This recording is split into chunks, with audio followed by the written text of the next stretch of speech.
Après la destruction du premier temple. Voilà. Donc Purim, déjà, c'est après la destruction du premier temple. Si on vous demande qu'est-ce qui est arrivé en premier, Purim ou Hanouka, alors même si dans l'année, c'est d'abord Hanouka après Purim, mais dans le temps, c'est d'abord Purim, qui est arrivé juste avant la reconstruction du deuxième. Et Hanouka est arrivé au milieu de l'existence du deuxième. Donc, dans la chronologie, Purim est arrivé avant Hanouka. Destruction du premier temple, on est 70 ans après. On est où? Où sont les Juifs à ce moment-là? Ben, ils ont été exilés de leur terre. Le roi Nabucodonosor, Nebuchadnezzar, c'est ce qu'ils font en général tous les vainqueurs. Ben, ils prennent les populations, ils les déplacent pour ne pas que les populations se réorganisent, en étant chez eux, retrouvent des forces. Donc qu'est-ce qu'ils font? Allez, on déplace tout le monde, on exile tout le monde. Quand Nabucodonosor a exilé les Juifs, il les a exilés justement en Babylonie, parce que Nabucodonosor est le roi de Babylonie. La Babylonie, c'est tout ce qui est l'Arabie Saoudite, enfin il y a tout côté l'est et en même temps, c'est un immense empire. Il a conquis l'Égypte, il a conquis enfin tout le sud, mais il y a aussi un autre empire qui est rival, c'est l'empire de Perse. Et donc on a comme ça un immense empire Babylonie et un autre immense empire qui est les Perses, qui ont même fusionné avec un autre petit empire qui s'appelle les Mèdes. Mèdes. Oui, c'est ce qu'on dit dans la Megillah. Khail, Paras ou Madaï. Avec la force de Paras, Perse, Madaï, Mède, la Mède. Parce que la Perse, c'est l'équivalent un peu de l'Iran. Et la Mède, c'est voilà, la Perse, c'est l'Iran. Et Mède, c'est encore plus vers l'Asie. Je n'ai pas en tête, honnêtement, je ne vais pas dire des bêtises. Mais ils sont mitoyens. Et donc, il y a comme ça deux pôles de rivalité. Un qui est dirigé par Nabucodonosor, et l'autre qui est dirigé par un certain Dariavesh. Nabucodonosor décède, son fils Balthazar prend la suite. Balthazar. Balthazar subit une très grosse défaite parce que Perse et Mèdes se sont associés et ont attaqué en une nuit. Ils sont venus, ils ont envahi le palais de la capitale, etc. Ils ont tué Balthazar. Et ce fameux roi des Perses a vu que Vashti, c'était la fille de Balthazar, donc la petite fille de Nabucodonosor, est très belle. Et donc au lieu de la tuer, il la garde pour son fils, qui est le fils, c'est Assuérus. Donc Assuérus, Mèdes et Perse et Mèdes, et, enfin, je ne sais pas si Perse et Mèdes, mais en tout cas, on les a retrouvés. Donc, après, vous avez de l'autre côté les Babyloniens. Vous avez Vashti, donc la reine Vashti, qui est l'histoire de Purim, Babylonie, l'héritière du trône en quelque sorte. Et de l'autre côté, vous avez Assuérus, qui est l'héritier de Perse et Mèdes. Fusion. Donc on a ici un couple qui a rendu Assuérus l'empereur de tout ça. Voilà. Et donc, tous les Juifs étaient sous la tutelle d'Assuérus. Tous. Pas un qui pouvait être ailleurs. Maintenant, quand on voit que Haman a réussi à obtenir l'autorisation du roi de faire ce décret, de détruire tous les Juifs. Haman, il n'a pas voulu détruire que ceux de Suse, qui était la capitale. Il a voulu détruire tous. Il y avait où se sauver? Non. On ne connaissait pas les Amériques, on ne connaissait pas l'Australie, et le reste, c'était dominé par Assuérus. Donc il n'y avait pas où s'échapper. Et si Dieu préserve, le décret de Haman avait pu être mené à bien, zéro juif. Zéro juif. Là, vous comprenez un peu l'ampleur de ce qui se passe? C'est pas un moment dans un pays, mais des fois on s'est attaqué à des juifs ici, mais il y a des juifs dans d'autres pays qui ont pu contrebalancer, intervenir, prier, sauvegarder. Là, c'est tout le monde. Et là, on se pose la question, et ça c'est dans le traité justement du Talmud, qui s'appelle le traité Megillah, on pose la question, Ita b'Masechet Megillah, donc vous voyez ici en haut de la page 170. C'est vrai qu'il y a la lecture de la Megillah. À partir de 7h. À partir de 19h. Lundi soir. C'est la nuit. 19h, après c'est 20h, 21h. Après, après, on va passer à. La première, elle est un peu longue. Parce que on va faire 45, après 45, 15, tous les 45, 15, 45, 15 jusqu'à 21h15. Tu peux peut-être le faire avant de déconner. Après, il y a la mardi aussi, parce que de toute façon, celle du soir ne nous acquitte pas. Oui, celle du jour. Parce que je prends l'avion le soir. D'accord. Et celle du jour, c'est toutes les heures. Toutes les heures, même à midi, il y a plus de monde des fois qui arrive. On pas des fois, il rate un mot, alors on fait une autre à la nuit. Sinon, c'est toutes les heures. Donc, It avait Masechet Megillah, il est écrit dans le traité du Talmud qui s'appelle le traité Megillah, qui parle donc de la Megillah, de l'histoire de Purim. Sha'alu talmidav shel Rajbi, Rabbi Shimon Bar Yochai. Ses élèves lui ont demandé, mi pnema, à cause de quoi? Les traïvou se sont rendus coupables. Sonehem chez l'Israël. Alors là, il y a marqué, regardez une formule, comme quoi chaque chose qu'on dit avec sa bouche, il faut faire très attention. Pour une parenthèse. Normalement, la question c'est pourquoi les Juifs se sont rendus coupables d'extermination. Mais on ne veut pas écrire une phrase pareille. On ne veut pas que ce soit écrit quelque part, même si c'est sous forme de question. Écrire la question pourquoi les Juifs se sont rendus coupables d'eux, on ne marque pas ça, qu'est-ce qu'on marque? Pourquoi les ennemis des Juifs se sont rendus coupables d'eux. Vous voyez? Alors, comme si on remet ça sur nos ennemis. Mais en fait, vous comprenez que derrière la question, c'est pas sur nos ennemis, en fait, c'est sur nous-mêmes. Mais on ne veut pas l'écrire. Donc, en quoi, quelque chose qu'on écrit, quelque chose qu'on dit. Le Rabbi, par exemple, quand il mentionnait des textes dans lesquels il dit voilà, la Torah te dit que si tu fais Torah Mitzvot, tu mériteras la vie. Dans la Torah, c'est marqué clairement, mais si tu fais le contraire, alors tu auras la mort. Mais jamais le Rabbi dira c'est marqué que si tu fais Mitzvot, tu auras la vie, et il ne dira pas le mot mort. Il dira si tu ne fais pas la Torah Mitzvot, tu auras le contraire. Il ne voulait pas dire le mot mort. Ouais, ça sortait. Non, on voit que telle personne qui a fauté, il est coupable du contraire de la vie. Il ne voulait pas dire le mot coupable de mort. Pareil, de punition, il aura le contraire de la vie. C'est jamais vouloir donner une force au négatif, parce que la parole, c'est un pouvoir. C'est une grande force. Je ferme la parenthèse. Et donc, ils ont posé la question pourquoi les Juifs ont encouru un si grave danger? Mais chez Beoto Ador, les Juifs de cette génération, Clia. Clia, ça veut dire extermination totale. Comme je viens de vous l'expliquer, pas où s'échapper.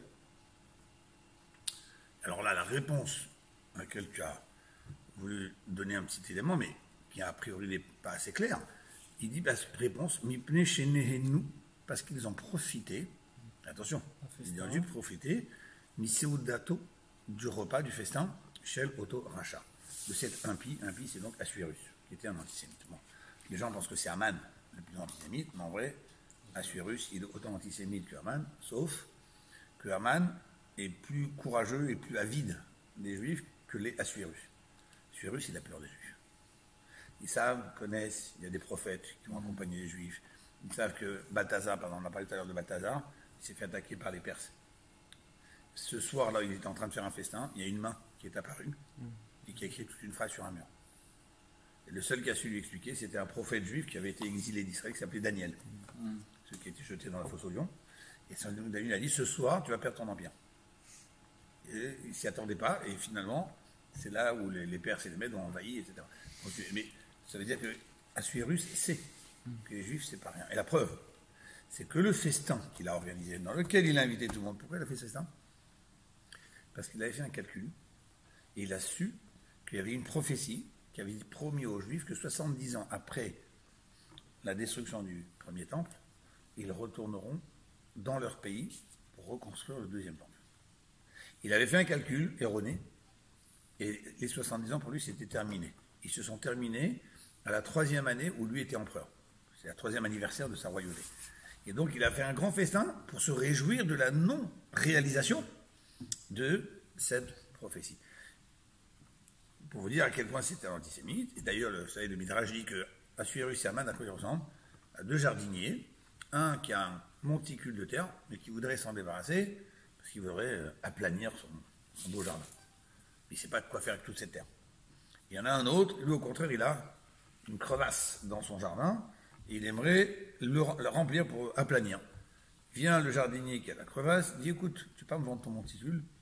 Il dit tu sais quoi, gratuit, ouais, tu m'en débarrasses, vas-y, je suis content. Et bien en fait, Assuérus, lui, il a un monticule, il y a quelque chose qui dérange les Juifs. Il ne veut pas que les Juifs retrouvent leur autonomie. Qui dit retrouver leur autonomie veut dire que lui, il perd de son pouvoir. On sait pourquoi il avait la haine des Juifs? Parce qu'encore, il avait peur. Et... que les Juifs retrouvent leur autonomie, et donc pour lui, ça s'appelle un démantèlement de son royaume. Il n'est plus le roi de... Quel est l'empereur qui va accepter hein? Il n'y avait que les Juifs, il avait peur que des Juifs. Pourquoi c'est focalisé sur les Juifs? Parce que justement, c'est ce qu'on est en train d'expliquer, que ces gens-là connaissaient la valeur des prophéties. Okay. Ils savaient que c'était des choses qui se réalisaient. Et c'est pour ça qu'il a fait un festin. Tellement il s'est réjoui que il a dit, ils n'ont pas mérité cette prophétie. Mais ça veut dire qu'il y croyait. Sinon, il n'aurait pas fait un festin. En attendant, qu'est-ce qu'il a dit le jardinier? Prends gratuit. Quand Aman est venu dire je veux me remplir des Juifs, lui Aman c'est celui qui a la crevasse qui fait remplir. Je veux me remplir des juifs, je veux les manger. Je te paye, il dit à Assuérus. Le roi, il lui garde ton argent. Si toi, tu veux t'attaquer aux juifs, vas-y. Moi, j'y touche pas. J'y touche pas. Et Aman qui donne au roi les arguments, on peut s'attaquer aux juifs. Et d'ailleurs, quand on lit la Megillah, c'est intéressant de voir quand Aman s'approche d'Assuérus pour lui proposer de lui donner l'autorisation de tuer les juifs, et il faut voir les arguments qu'il donne là-bas. Pour justement montrer à Assuérus qu'on n'a plus à avoir peur des juifs. Parce que ces juifs-là sont éparpillés, sont éclatés. Ils n'ont plus cette union entre eux. Donc ils n'ont plus cette force. Mais c'est pour vous dire donc, Aman Assuérus, c'est kiff-kiff. Par contre, donc on appelle Assuérus le rachat. C'est un rachat parce qu'il ne savait pas comment débarrasser les juifs. Quand il a fait ce repas, Assuérus, il a invité, et bien sûr tous les gens de son pays, tous ses fidèles, et en même temps aussi les juifs. Et d'après Rabbi Shimon Bar Yochai, les juifs ont commis une terrible faute. Ils sont partis profiter de ce festin. Pourquoi d'après lui? C'est ce qu'il a répondu. C'est la réponse de Rabbi Shimon Bar Yochai. Il se trouve, il a faux, il a tort. Non, sage comme du Talmud, non. Je sais pas. Non, Ouais. je suis d'accord, je comprends ce que tu veux dire, mais non, un sage du Talmud, la dimension de Rabbi Shimon Bar Yochai, sa réponse, Ok. c'est une réponse qu'il a vue là-haut. C'est Ok. pas une réponse qu'il a imaginée à sa façon. Non, mais il a raison. Ouais, on peut se poser la Il faut rester très terre à terre. Donc, la Gemara continue. Imken, alors si c'est comme ça, puisque la faute, c'est d'avoir participé au festin, mais c'est marqué dans la Migla que ce festin, il n'a pas été organisé pour tout l'empire d'Assuérus. Il n'a été organisé qu'à Suse, à la capitale. Donc, si la faute est d'avoir participé au festin, qui doit être condamné alors? Que ceux qui ont participé au festin, c'est-à-dire ceux de Shushan. Suse, c'est Shushan. Alors, c'est ce qu'ils demandent les élèves. La suite, Imken Shebe Shushan Yarvou, alors. Que ceux de Suse soient menacés de mort, Pas tous. et pas tous. Shebechol Haolam Kulo Ali Arvou, mais dans le reste du monde, ils ne soient pas tués. Et là, encore une fois, il donne une autre réponse en 3 mots, qui est encore plus étonnante. Mipne Ishtachavu Letzilam. Ils se sont prosternés à leur statue, à leur idole. Ah, est-ce que ça veut dire qu'ils ont fait ici de l'idolâtrie? Qui ils? Les juifs? Oui. Ah, d'accord. Mais a priori, on pose la question sur lesquels? Sur le reste du monde. Ouais. Et sur le reste du monde, il répond parce qu'ils se sont prosternés à leur idole. Qui s'est prosterné à leur idole? Tous les juifs du monde. Il n'y a pas un seul qui est resté tzaddik. C'est un peu étonnant. Donc ici, on a une question-réponse, mais on est un peu pantois parce que c'est... Oui, la vraie réponse finalement. À part déjà qu'on n'a pas très bien compris la réponse, on ne va pas du tout. Le rabbi va déjà prendre la première réponse qui était celle de Rabbi Shimon Bar Yochai. Pourquoi ils ont encouru un si grave danger? Ils ont profité du repas. Maintenant, le rabbi demande Iné achet shebehana'a. La faute que l'on dit d'avoir profité, Miseudato chez l'autorachat du festin de ce rachat en parlant d'Assuérus. Qu'est-ce qu'on le reproche? Qu'est-ce qu'on peut reprocher à un juif? Pourquoi un juif il n'a pas le droit d'aller. Il y a à manger pour tout le monde. Alors, moi aussi j'y vais. Vous allez me dire, ah, mais c'est pas caché. pas cachère. Ok. Dans la Torah, il y a marqué quand quelqu'un ne mange pas cachère, c'est quoi sa punition? Oui. Est-ce que c'est marqué coupable de mort? Non. Il y a d'autres punitions. Il y a ce qu'on appelle le malcoute, il reçoit des coups par le tribunal rabbinique, mais pas la mort. Donc, ok. Ils ont profité du repas. Tu veux dire quoi par là? A priori, c'est ce que leur dit, mais pas tout ou achilat machalot asurot. On leur aurait reproché donc d'avoir mangé du assour, pas cachère. Ok, dit avec Midrash. D'après le Midrash, ils se sont retrouvés en porte-à-faux parce qu'ils ont profité des plats qui ont été cuisinés par les goïms. Ok, d'accord, ils ont mangé pas cachère. Mais tous les commentateurs rebondissent sur cette explication. Est-ce que de manger taref, c'est à ce point grave chez Biglala qu'à cause juste de cette faute, Yitradvu Klia? Du coup, j'ai dit une bêtise, Rav. J'avais dit que le repas était cachère. On y arrive. Ok. Non, t'as pas dit de bêtises, on y arrive. On va sauter le crochet, on va dans la deuxième colonne. Gam lesh yedaik belashon agmara. Et là, le rabbi nous dit, mais après tout, c'est pas ça qu'il a répondu, Rabbi Shimon Bar Yochai. Si tu me dis que la faute c'est d'avoir mangé pas cachère, on est d'accord? Pourquoi tu me parles de profiter du festin. Dit clairement, ils ont mangé taref. Ça ne me répond pas à ma question, en quoi manger taref, c'est si grave. Mais si déjà c'est ça de la faute, elle dit là. Dit clairement, ils ont mangé taref. Comment il a formulé Rabbi Shimon Bar Yochai? Nehenu. Ils ont profité du repas. C'est bizarre comme expression. Il dit chez Nehenu miseudato chez l'autorach. Mashma chez Achet, comme si que la faute, ena ha'achila. C'est pas le fait d'avoir mangé. Et la ha'ana'a, c'est d'avoir profité. C'est encore plus fin. Je te reproche pas d'avoir mangé, mais je te reproche d'avoir profité. C'est pareil, comment j'ai profité? Parce que j'ai mangé. Oui, mais c'est pas ça qui me dérange que tu aies mangé. C'est que par le fait que tu as mangé, tu as profité. Ça veut dire qu'à ce point, la faute, elle est grave. C'est que à ce point, il faut que tu me punis d'extermination de tout le peuple juif. Parce que quoi? Ouais, on a profité. Alors, les juifs, c'est profiteurs. C'est grave. Ok, tant mieux qu'on profite. Tout le monde est profiteur. Et là, on arrive à ce que tu remarques. Vegam, lichaora dochak. Et même, a priori, c'est difficile, ksat, en tout cas, en partie, les faresh akavana, les achilat macholot asurot. À part le fait que le mot ils ont profité ne vient pas dire qu'ils ont mangé taref, c'est simplement le fait qu'ils ont profité. Donc on dit, je reproche à quelqu'un d'avoir profité, à la rigueur, même s'il avait mangé cachère, ça s'appelle profiter? Oui ou non? Imaginons qu'il a fait des traiteurs cachère, présentés par qui? Par Assuérus. Et les juifs, ils viennent, ils mangent. Ils ont profité ou pas? Donc ça veut dire que Rabbi Shimon Bar Yochai, il n'est pas en train de relever le fait qu'ils ont mangé par cachère. Il est en train de dire, ils ont profité. Sous-entendu, même si c'est cachère, ah, mais t'as profité parce que c'était offert par Assuérus. Et alors, coupable de mort. Extermination de tout le peuple. C'est le Rabbi ici relève ici. Qu'a priori, c'est difficile de dire que c'est Achliat Macholot, de dire on leur reproche d'avoir mangé taref. Are Amou Chazal, Amishte Aya Kirson Ishveish. Qu'est-ce qu'il y a marqué dans la Megillah? Le roi voulait faire la fête pour tout le monde. Il voulait qu'il n'y ait aucune contrainte, aucune contrariété. Il a demandé de faire plaisir à tout le monde. Et c'est marqué dans la Megillah, à Sot, le roi a ordonné de faire Kirson, selon le gré, Ish va Ish, de chaque homme. Alors le sens simple, c'est chaque homme, on le respecte, on lui demande qu'est-ce que tu veux, on ne te force pas, le roi ne va pas se vexer si tu ne manges pas de ce plat qu'il t'a préparé. Okay.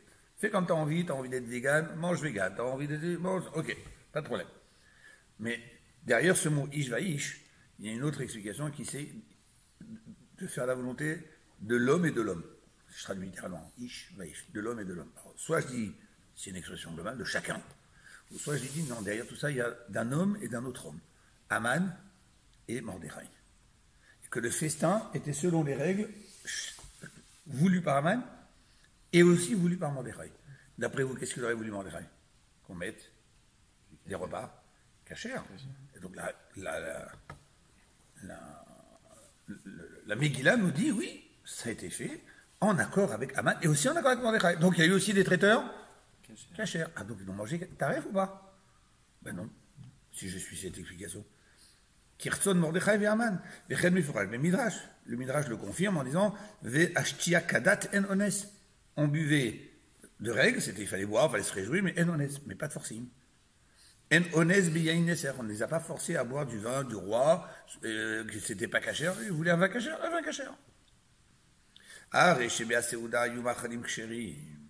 Donc on est en train ici de démontrer que pendant ce festin, il y avait le courant cachère. Non,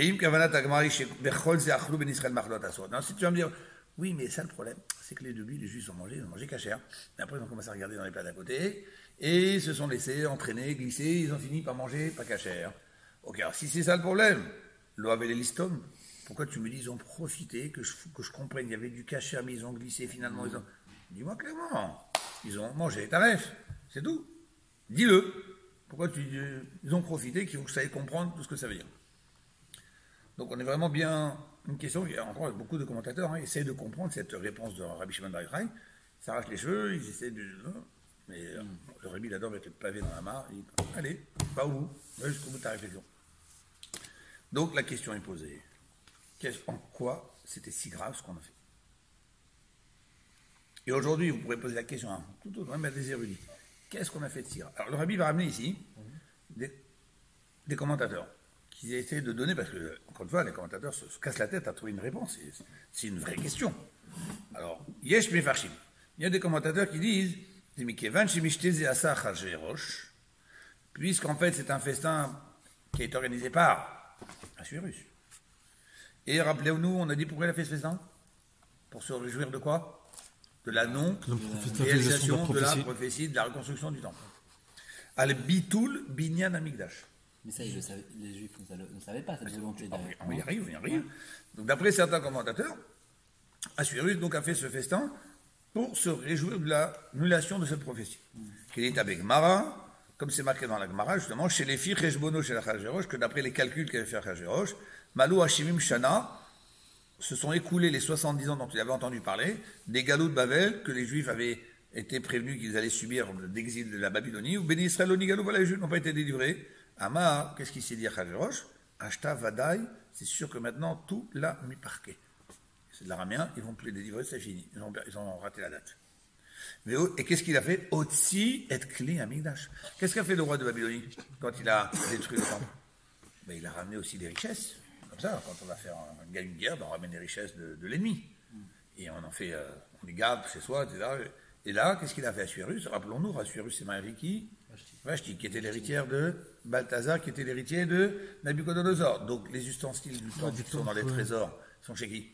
Ils sont passés de Nabucodonosor à Balthazar, de Balthazar à Vashti, Vashti à Assuérus. Assuérus, qu'est-ce qu'il fait? Il va piocher dans les richesses royales, impériales, et il trouve là-bas des ustensiles qui appartenaient au premier temple. Et il les expose. Il les expose pour décorer la galerie, pour montrer, regardez, ma force. Et vous voyez votre temple? Vous n'aurez pas. Il n'y a plus. Fini. Donc quand les Juifs arrivent et ils voient les ustensiles du temple, qu'est-ce que ça donne normalement pour protéger? Peine, une déchirure. Oh, regarde-moi ça. Et quand ils nous les exposent comme ça, en pleine figure, pour nous dire, vous avez vu, ils sont là, vous n'êtes pas délivrés. Et les Juifs attendaient aussi cette délivrance, ils la connaissaient. Si déjà Assuérus la connaissait, bien évidemment que les Juifs aussi ont entendu parler de cette délivrance. Donc, a priori, ils auraient dû être déchirés et peinés. Ils viennent, ils se réjouissent, ils s'éclatent, ils mangent, ils boivent, les chaïm. Il y a quelqu'un, non? Il y a quelqu'un? Non? Dans des bruits. Mais il y a eu un bruit. C'est pas grave. Donc concrètement, non. Imken, kol mishenene meota seuda. Donc tout celui qui profite de ce repas, même si c'est cachère, qu'est-ce qu'il montre? Ou yoreshu sameach. Il montre qu'il est joyeux. Al khurban amigdash, sur la destruction du temple. Comment? Tu te réjouis sur la destruction de ma maison? Déjà j'ai détruit ma maison au lieu de vous détruire à vous. Quand on pleure le soir de Tisha B'Av, qu'est-ce qu'on fait? On dit Hachem a envoyé, c'est marqué dans la Megillah de Echa. Megillah de Echa, c'est un texte qui s'appelle le texte des lamentations. Et on lit ça le soir de Tisha B'Av. On est assis comme ça par terre avec des lumières un peu amoindries pour un signe de deuil. Et à un moment on dit Echa, Yashva, Bada. Comment peut être assise Jérusalem, isolée, maltraitée? Et puis à un moment on dit là-bas que Akadosh Baruch Hu, il a détruit le temple, mais en même temps c'était une faveur qu'il nous a faite. Il a préféré détruire son temple que détruire son peuple.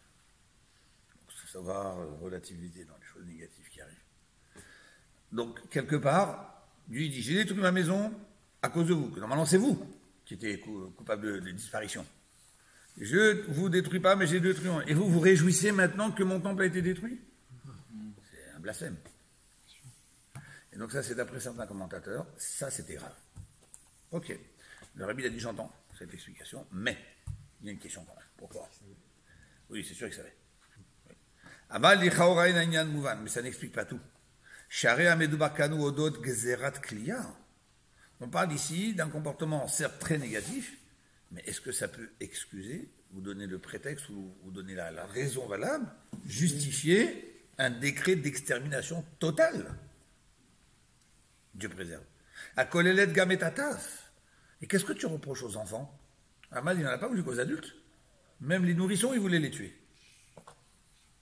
Donc, qu'est-ce qu'a fait le nourrisson? En quoi il est responsable, lui, du mauvais choix des parents? Chez Enam et Nechiouva, on ne peut pas les condamner sur un mauvais...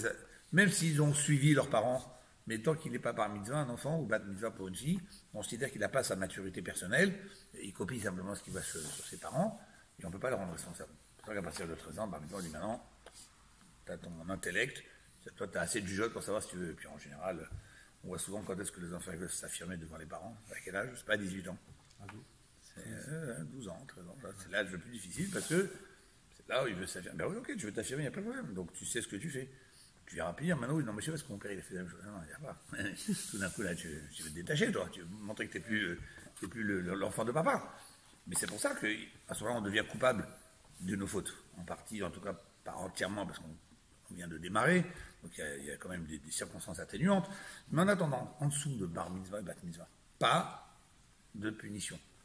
Un enfant en dessous de bar mitzvah qui tue, c'est comme aujourd'hui. Est-ce qu'on va condamner à mort quelqu'un ou en prison un enfant en dessous de 13 ans qui va tuer? Est-ce qu'on va considérer déséquilibré, il a un problème?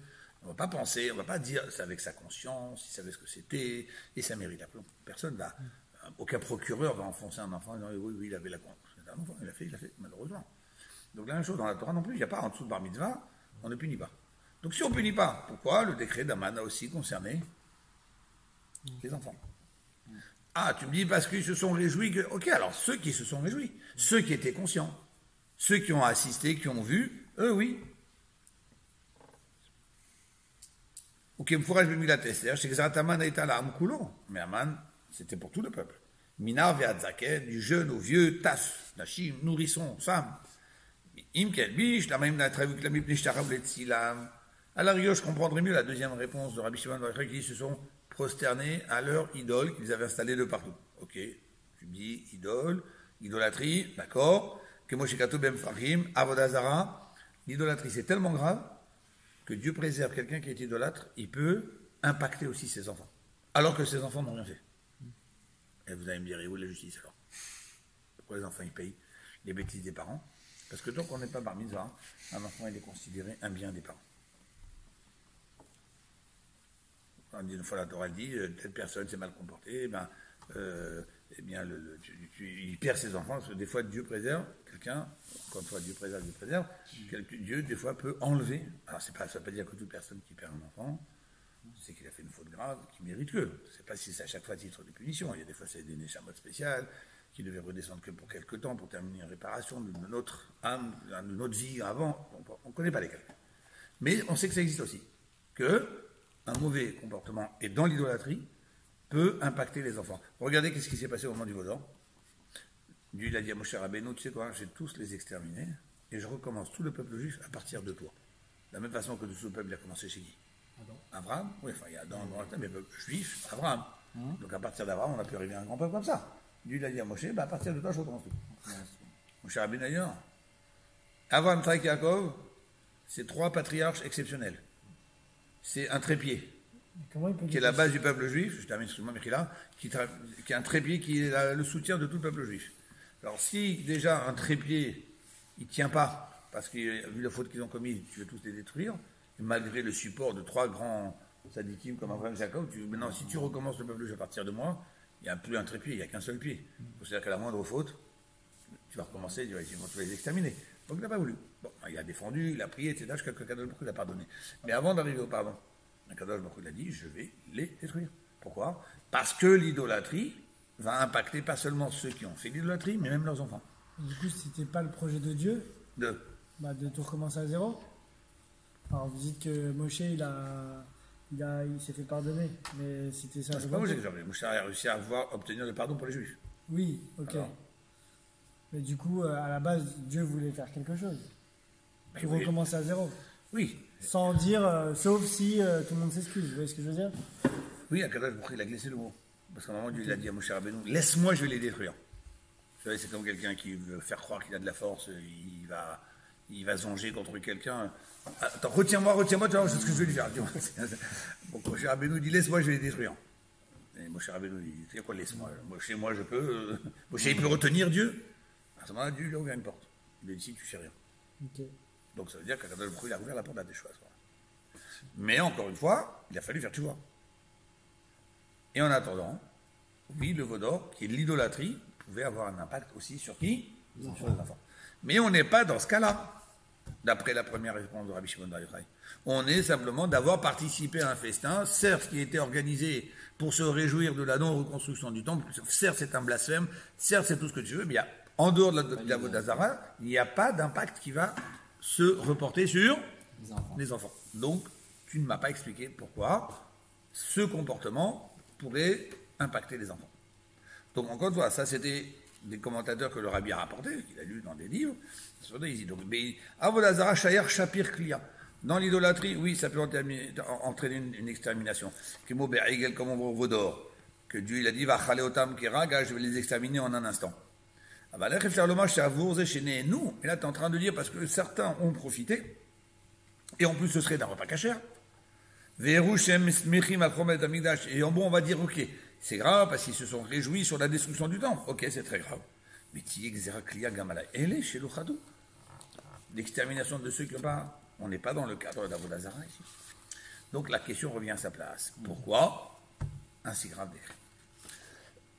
Maintenant, le Rabbi va donner un élément de réponse qui était une bombe. C'est-à-dire que jusqu'à ce que le Rabbi ait fait cette explication, trouver des commentateurs de partout. Vous regardez dans les commentateurs qui ont écrit leurs commentaires dans les années d'avant cette apparition. Ils essayent à 3 midi. Chaque commentateur, on peut dire ça, mais quand même, ça reste difficile. On peut dire ça, mais ça ne répond pas. Pourquoi si? Le Rabbi, il a complètement changé la vision du problème de ce qui s'est passé à Purim. Comment? Alors, on va expliquer la réponse. Mais en rapportant d'abord ce que nos sages nous ont appris. Que les Juifs dans le monde, la position des Juifs dans le monde ressemble à une brebis, à Omedet ben Shivim Zevim, qui est entourée, assiégée, et qui est en proie à 70 loups. C'est qui les 70? Exactement, depuis la tour de Babel. Qu'est-ce que ça veut dire Babel? Mélange. Exactement. Donc, c'est marqué dans la Torah. Tout le monde n'avait qu'un seul langage. C'est normal, parce qu'on descendait de Noirs. Donc Noir, il ne va pas s'amuser à parler d'une langue. Non, c'était l'hébreu. Donc, d'ailleurs, il y a une intervention du Rabbi très intéressante sur le fait que comment il s'appelle Columbus, qui a découvert les Amériques. Christophe Colomb. Christophe Colomb. Columbus en latin. Christophe Colomb a découvert les Amériques.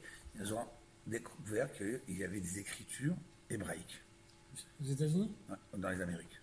À la découverte ils ont découvert, ils se sont posés, les scientifiques, une question, mais qu'est-ce que ça ferait des écritures hébraïques là-bas, alors qu'on venait de découvrir, et machin, etc.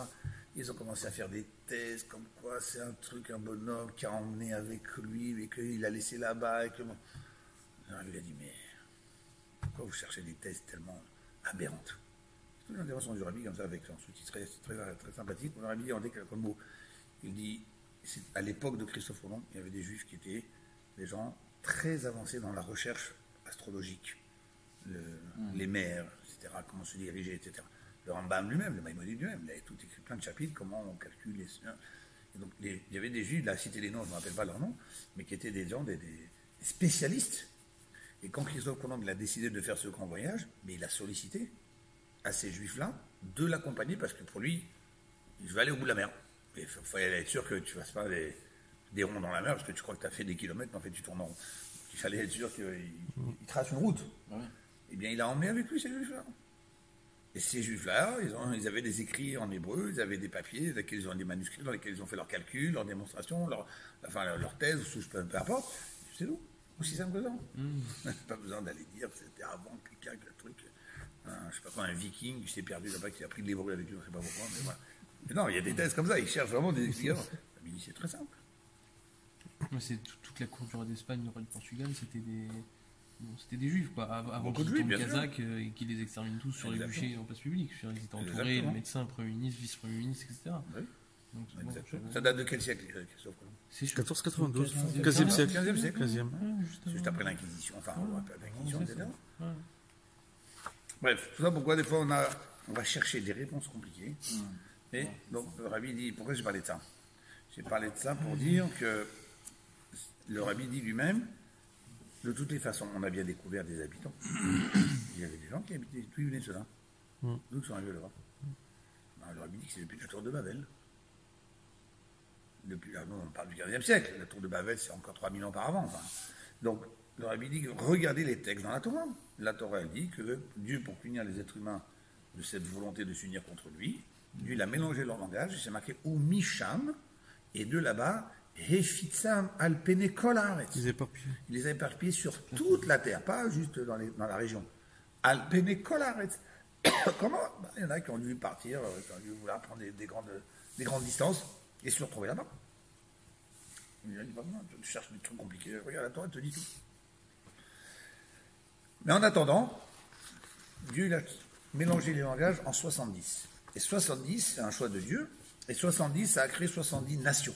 Alors maintenant, c'est vrai qu'au niveau des États, il y a plus que 70 États dans le monde, mais un État n'est pas une nation.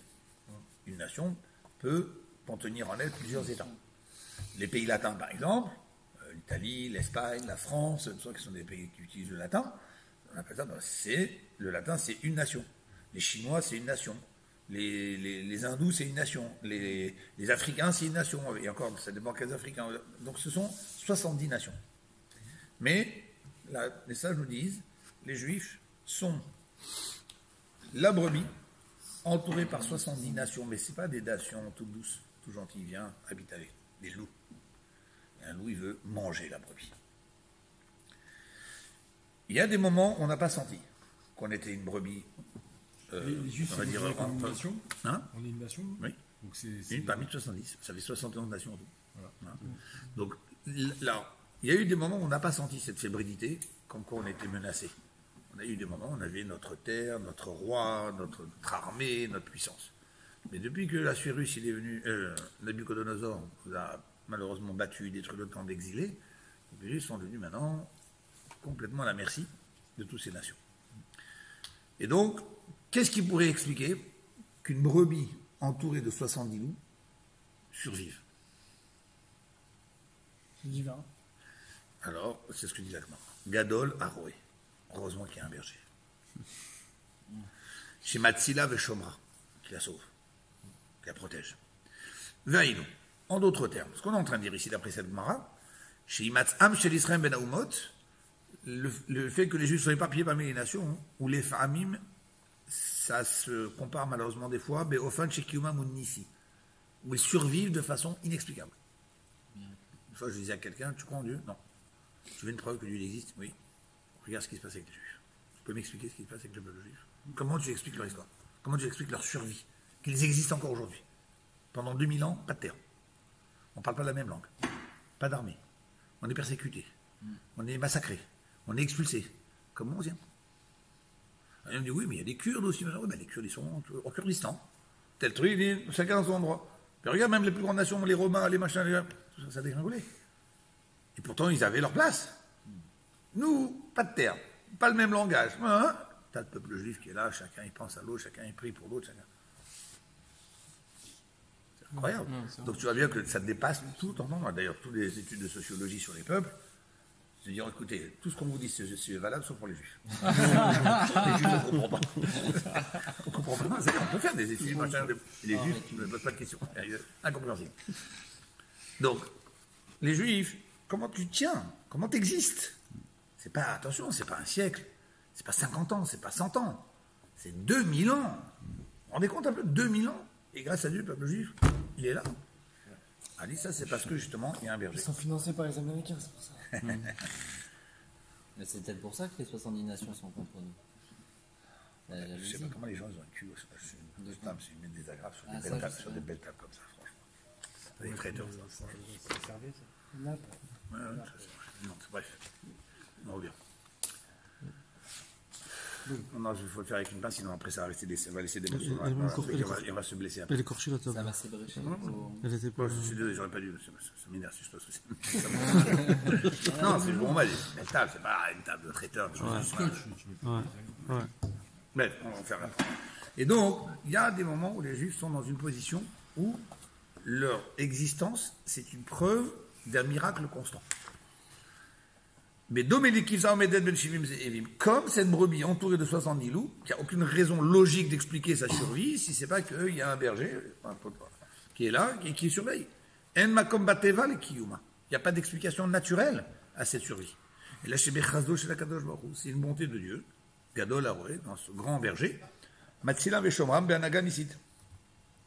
Où il les protège avec des miracles, mais que malheureusement, on ne prend pas souvent le temps d'observer, de regarder, d'apprécier. Comme la Gemara dit, il viendra une époque où les gens, ils vivent des miracles, mais ils ne les perçoivent pas. Mais si quelqu'un veut s'asseoir, un jour, et ça. Ah oui, c'est vrai. Est-ce que Rav, pour faire le lien avec l'actualité, le sujet de coronavirus, il faut interpréter quelque chose ou... Mais évidemment, c'est marqué, regarde, dans la paracha de Parce que je suis sûr qu'il y a un Rav c'est marqué dans la paracha de Moria. Regarde, c'est marqué. Paragraphe 1, paragraphe 3, paragraphe 6. Je parle pas de te trouver le mot corona, c'est pas de ça que je te parle. C'est simplement te donner. Hein? C'est une bière, Corona. En plus. C'était pour préparer la mise en bière de certaines personnes. Non, mais je sais plus, j'ai vu sur Facebook un rabbin qui a dit que ça va être pire que la Shoah, je sais pas quoi.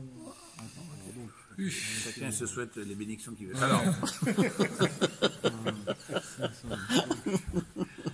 Vayomer Hashem El Moshe. On est par Beau.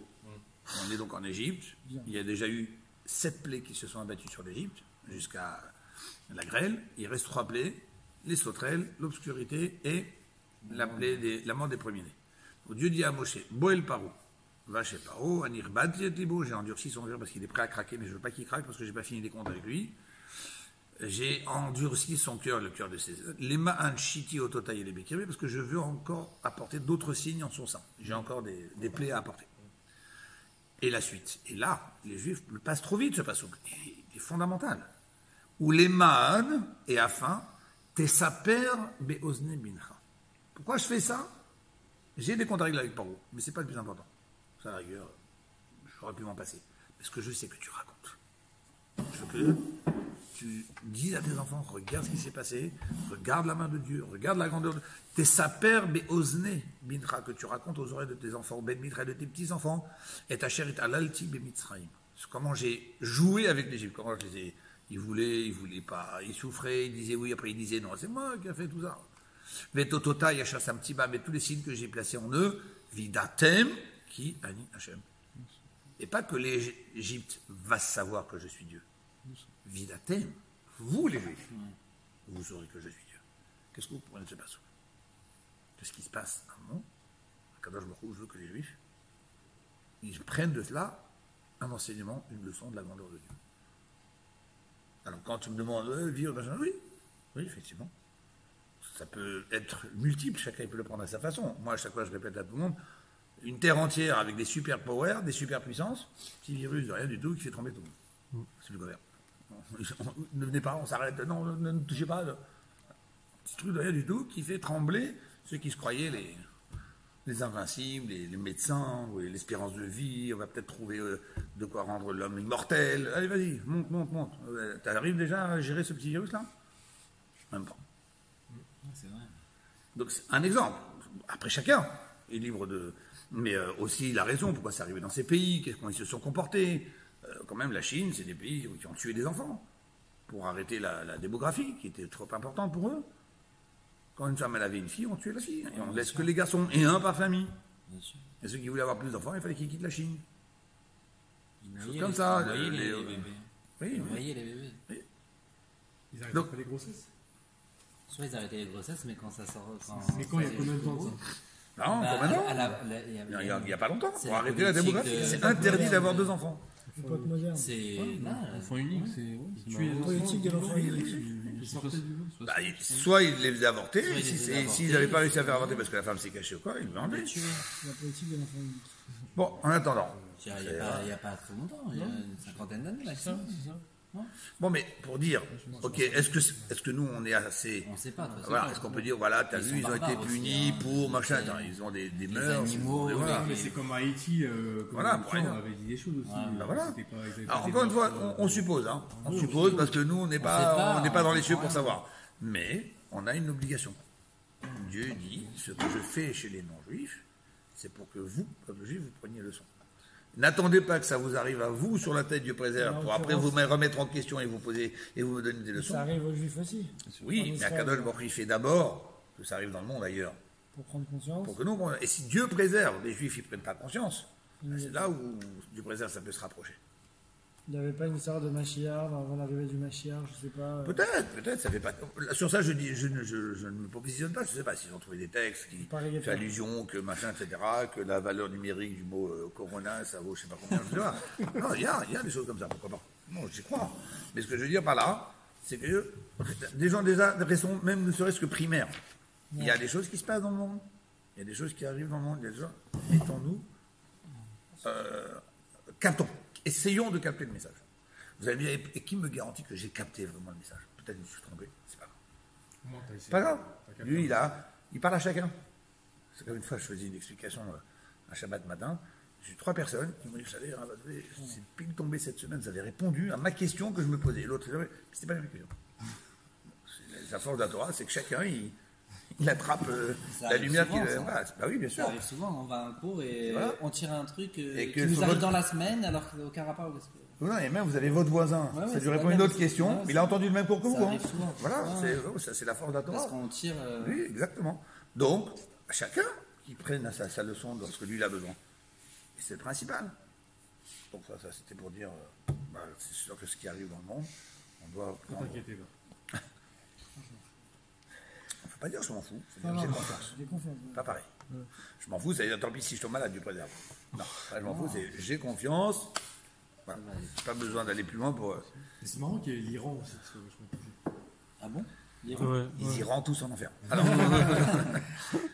on termine avec ça. On continuera la semaine prochaine. Alors maintenant, Omnam, cependant. Quand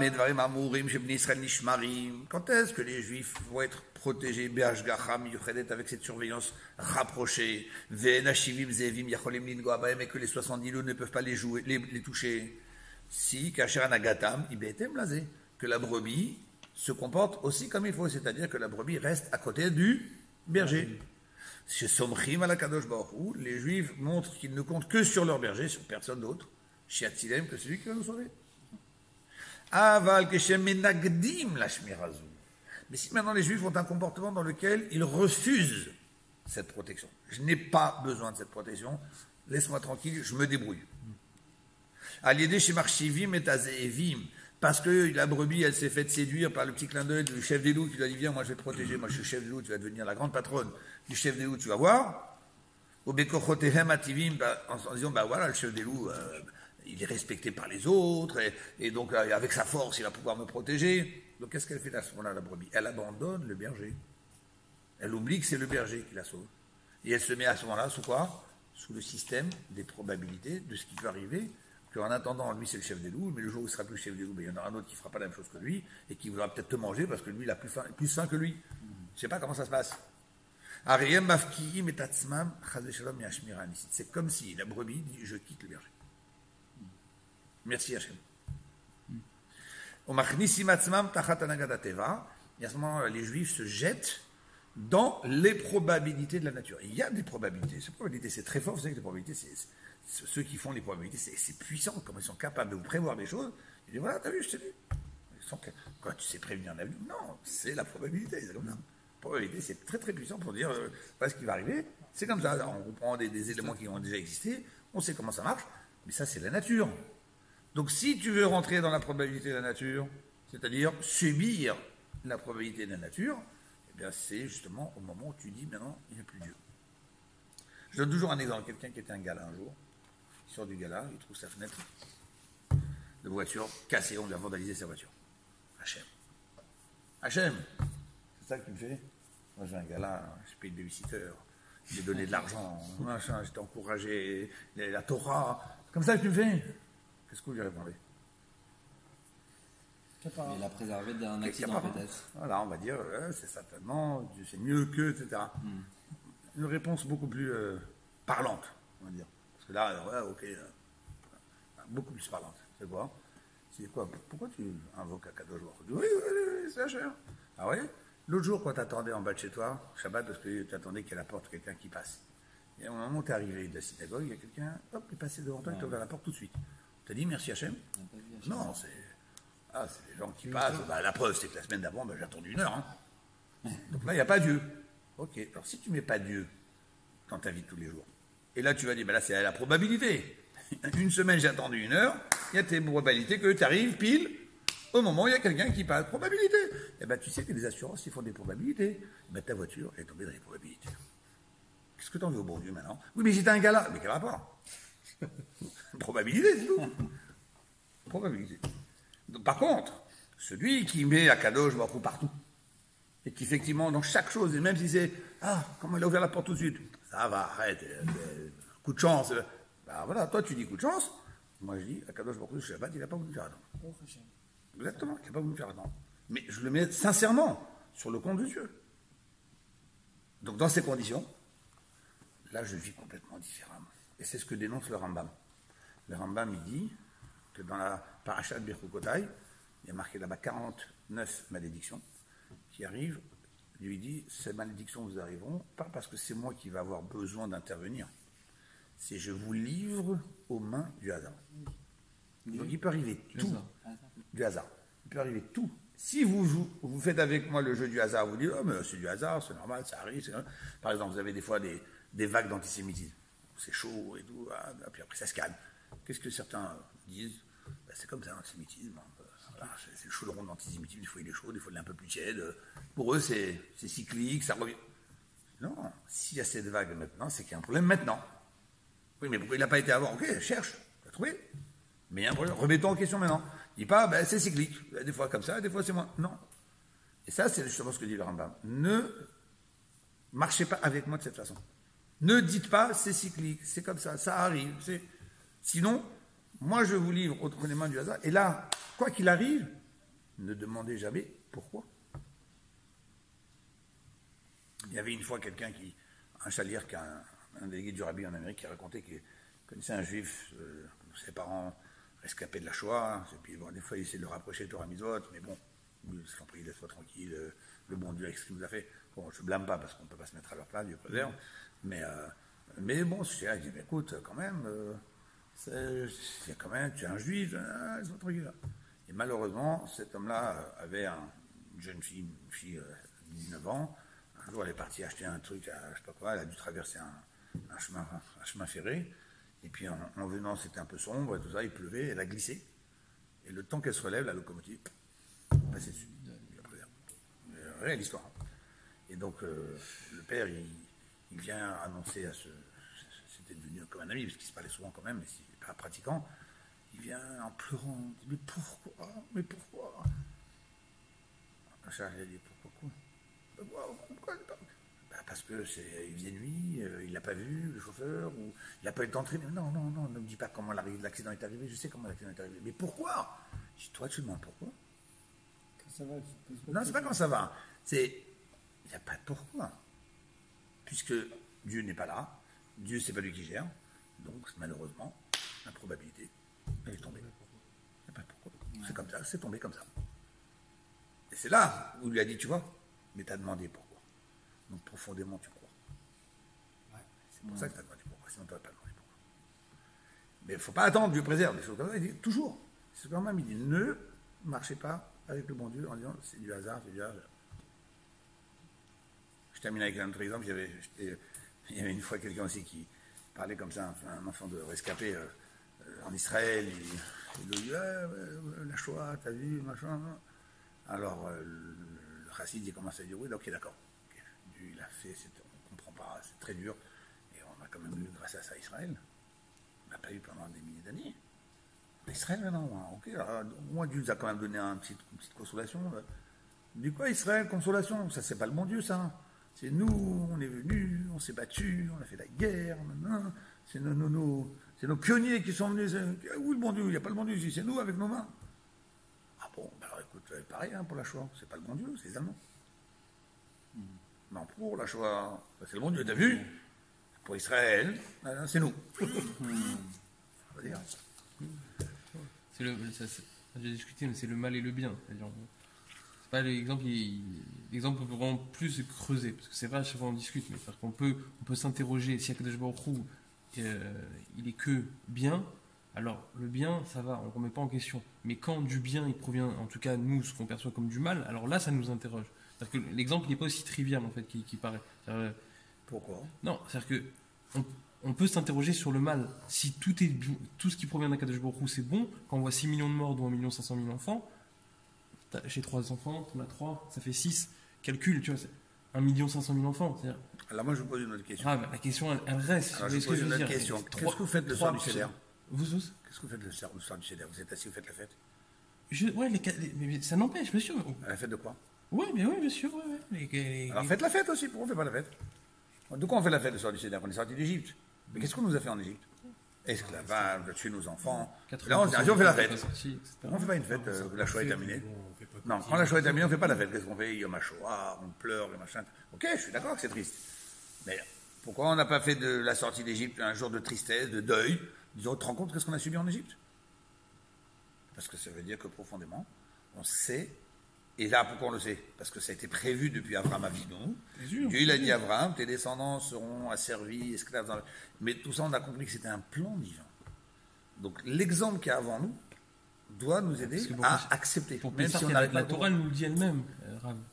Mais la Torah elle nous disait pas que tous les Juifs d'Europe, ils allaient être exterminés. Ok, parce qu'on n'est pas des prophètes. Bah oui, mais alors, ça change quoi entre le fait que Dieu vous prévient ou pas? Quand il vous prévient, ça va mieux. Même si j'ai pris une tannée, mais ça va mieux. Mais comme il m'a pas prévenu, alors la tannée, j'accepte pas. Non, voilà, je lui dis, il m'a prévenu avec Abraham. J'accepte, je fais la fête le soir du CEDER. Ah, pourquoi je fais pas la même chose avec la Shoah? Ah, parce qu'il m'a pas prévenu. Je sais pas, c'est très différent, Rav. Il y a le creuset de l'Égypte, il fallait passer par Mitzrayim pour qu'on soit un peuple, etc. Pourquoi vous ne prenez pas la même idée, sauf qu'elle ne vous est pas dévoilée? Ah oui, non, mais de toute façon, on est obligé, Rav, de dire ça. Sinon, on laisse tout tomber, Rav. Rav, 1 500 000 enfants. Vous ne devez pas par défaut en dire. On est obligé, sinon on laisse tout tomber. Mais non, l'histoire doit vous dire c'est un copier-coller. Et d'ailleurs, si vous regardez, je vous explique. En fait, je te comprends. Non, je pense que comme c'est dans une époque récente. C'est ce que j'allais dire exactement. C'est exactement. C'est trop près, c'est trop proche de nous. À la sortie d'Égypte, c'est peut-être pire. Mais les Juifs, 4/5 du peuple qui n'est pas sorti. Non, mais tu vois l'image des camps, tu vois l'image. Ouais, bien sûr. Sur la sortie d'Égypte, t'as le recul historique. Qu'est-ce qu'ils ont fait les Juifs à la sortie d'Égypte? Combien de temps après ils ont même après le recul. C'était Pessah? Mais à la fin des temps, on va comprendre. Ouais, à la fin des temps. Qu'il y a une logique dans mais tout tu peux ça. pas me dire que je dois me réjouir de Yom HaShoah. Mais tu te réjouis de la sortie d'Égypte, c'est ça que tu dis, parce que tu as le recul historique. Parce qu'Akadosh Baruch Hu m'a demandé de me réjouir Yom Chag Pessah. Juste par... Mais c'est la Torah. Attendez, c'est une joie contrainte? Mais non, mais moi, j'ai pas de contraintes. Moi, non, j'ai un problème, j'ai perdu mes arrière-grands-parents, et mon père, il a perdu ses grands-pères, ses frères et sœurs, etc. Ok. Juste expliquez-moi la différence. Non, Rav, Akadosh Baruch Hu me demande Chag Pessah, Shlosha Regalim. Bien sûr que je parle pas de Shlosha Regalim. Je parle m'asseoir le soir du CEDER, faire la fête, qu'on est sorti d'Égypte. Ouais, Hachem, on m'a demandé de faire ça, de fêter cette sortie d'Égypte, etc. Et vous rappelez que les millions ou les centaines de milliers d'enfants qui sont morts, et pourquoi on ne fait pas? Ouais, faut étudier. Non, mais pourquoi les Juifs, ils l'ont pas fait? Attendez, ils sont sortis d'Égypte. Un an après, on leur demande de fêter Pessah. Ouais. C'est tout frais, c'est d'un an. C'est sûr. Alors ouais. Quoi, déjà, vous avez oublié tout ce qu'on a fait souffrir? Il faut étudier, il faut voir ce que justement, moi, je vous dis, là, c'est parce qu'on savait que c'était un plan. On a vu le plan sur réalisé. Okay. Donc, à nous d'être sûrs que c'est aussi un plan. Ah, mais de toute façon, on est obligé, je crois. Pas seulement parce qu'on est obligé. Et parce que la raison, elle tombe, Rav. Si c'est pas Akadosh Baruch Hu qui a fait ça, alors c'est quoi? On est d'accord. Mais moi, et dans cette idée de plan calculé, regardez, le Rabbi dit que la sortie d'Égypte, le peuple juif, en passant par l'Égypte, et jusqu'à leur entrée en Israël, c'est une période gestationnelle du peuple juif. Comme si c'est la période où le peuple juif la maman du peuple juif est enfant, le peuple juif est en train de se concevoir, comme on apprend la Torah à un bébé dans le ventre de sa mère. Et là, entrée en Israël, c'est l'accouchement. L'accouchement. Peuple, terre, loi, Torah, obligation, etc. Le Rabbi dit qu'on sait très bien que ce qui se passe pendant la grossesse a un impact sur le vécu par la suite. Aujourd'hui, beaucoup de médecins, pédiatres, il y a un problème avec un enfant, il dit comment s'est passé l'accouchement. L'accouchement ou la grossesse? La grossesse aussi. Vous demandez, quel rapport? On sait que ça a un impact. On retrouve beaucoup de choses grâce à ça. Il y avait une fois un enfant qui n'arrêtait pas de dessiner des couteaux, des ciseaux, un enfant de 3 ans cassant des... Et en fait, un psychologue l'a retrouvé. En fait, c'est la mère, avait été enceinte de jumeaux, il y a un des deux qui n'a pas tenu, et lui, il avait l'impression d'avoir tué son frère. Alors, oui, bon, il faut retrouver tout ça. Mais ça a un impact, parce que c'était pendant la grossesse en plus. Oui. Maintenant, la même chose. Ce qui s'est passé pendant la grossesse du peuple juif a une répercussion pendant la vie du peuple juif jusqu'à la Mashiach. Et le Rabbi fait ce parallèle pour plusieurs points, mais un des points, c'est par rapport à Amalek. Vous savez qu'Amalek nous a attaqués dès qu'on a traversé la mer. On était tout feu, tout flamme, c'était un miracle incroyable. Et Amalek, il dit, moi, j'ai pas peur de vous, je m'attaque à vous. Mais là, il s'est attaqué de façon dévoilée. On a retrouvé aussi Amalek avant notre entrée en Israël, 40 ans plus tard. Il y a marqué un moment que, à la mort de Aaron, puisque les nuées protectrices étaient présentes grâce à Aaron, quand Aaron nous a quittés, les nuées protectrices ont disparu. Et là, il y a un roi très malin, qui s'appelle le roi de Harad, marqué dans la Torah, c'est un quatrième livre de la Torah. Il s'est attaqué aux Juifs, il a dit c'est le moment de les attaquer. Sinon, il savait qu'on ne pouvait pas toucher. Il s'est attaqué. Et comme ils savaient que les Juifs avaient une très grande force dans leur prière, ils ont trompé les Juifs. Ils se sont déguisés en Cananéens, alors que c'était des Amalécites. C'était des Amalécites qui s'étaient reformés depuis la première guerre, 40 ans en avant. Donc, 2 fois Amalek. Une fois de façon dévoilée, sorti d'Égypte, et une fois de façon déguisée, lorsqu'on s'apprête à rentrer en Israël. Donc le Rabbi dit, ces 2 fois, on le retrouve dans l'histoire. Quand? Après la naissance. Quand le peuple juif s'est installé en Israël, ils ont nommé leur premier roi, le roi Saül. Il a eu pour première mission d'aller détruire Amalek. Malheureusement, il n'a pas tout détruit. C'était une opportunité qu'il a ratée. Il n'a pas tout détruit. Donc Amalek existe toujours. Mais là, il avait une guerre dévoilée. Il savait qu'il devait aller chez Amalek le détruire. Il dit, bien, ça c'est, dans la période de gestation, c'est le Amalek dévoilé qu'on a eu à la sortie de la traversée de la mer. Donc gestation, Amalek dévoilé, Amalek caché. Une fois qu'on est né, on est en Israël, un Amalek dévoilé, il faut les détruire, le roi Saül qui doit les détruire.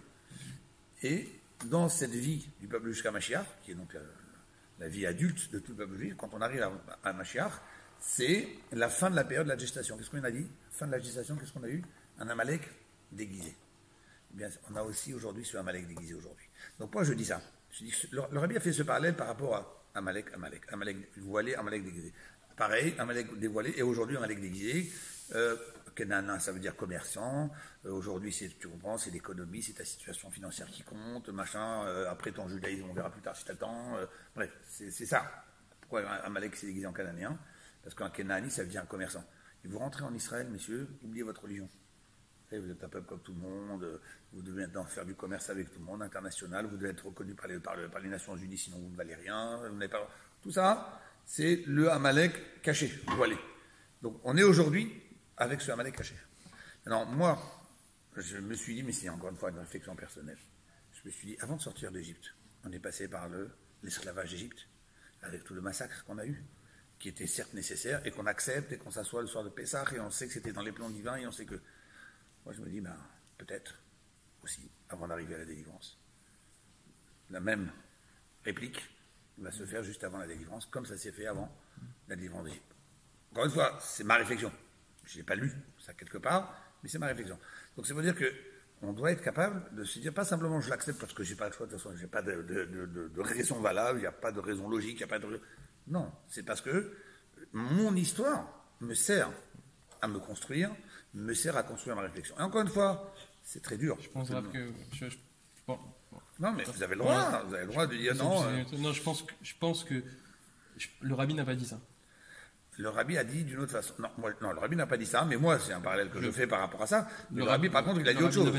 Le Rabbi, il a dit autre chose. Pour moi, si le Rabbi, c'est mon maître, c'est parce qu'effectivement, c'est un des seuls tzadikim post-guerre qui n'a pas cherché d'explication à la Shoah. Ah non, mais je ne cherche pas d'explication. Mais j'ai pas d'explication. Même un parallélisme, c'est un début d'explication. Mais non, parce que celui de l'Égypte, on n'a pas la raison. Vous avez la raison pour celui d'Égypte? Franchement, comparaison n'est pas raison. Franchement. Pas de problème. Mais je terminais quand même avec un mot que le Rabbi a. Quoi? C'est une boucherie. Un enfant de 5 ans dans un bloc opératoire, c'est une boucherie. Il voit du sang, ça gicle, on sort un organe, machin. C'est une boucherie. Pourtant, l'enfant, quand il va grandir, il va comprendre, il va peut-être devenir lui-même un médecin. Oui. Donc ça, c'est l'enfant qui ne comprend pas ce que fait un adulte. Quel est l'écart tellement important qu'il y a entre un enfant et un adulte? Ça reste un écart limité. C'est un enfant qui va devenir plus tard un adulte. Donc quelque part, c'est un mini-adulte qui va... L'écart qui est entre nous et Dieu, il est bien plus. Donc si l'enfant, lui, parce qu'il est enfant, n'est pas capable toujours de comprendre de grandes choses qui se passent devant lui, c'est une boucherie, il ne comprend pas que les médecins ils sont en train de faire quelque chose qui est bénéfique à la personne, combien de nous, on ne peut pas comprendre non plus. C'est tout ce que le Rabbi dit. Maintenant, le Rabbi n'a pas dit que ces gens-là qui devaient mourir étaient une gangrène qu'il fallait couper du corps. Le Rabbi n'a pas dit ça. Ils sont tous morts, c'est des gens, c'est des tzadikim. Ok.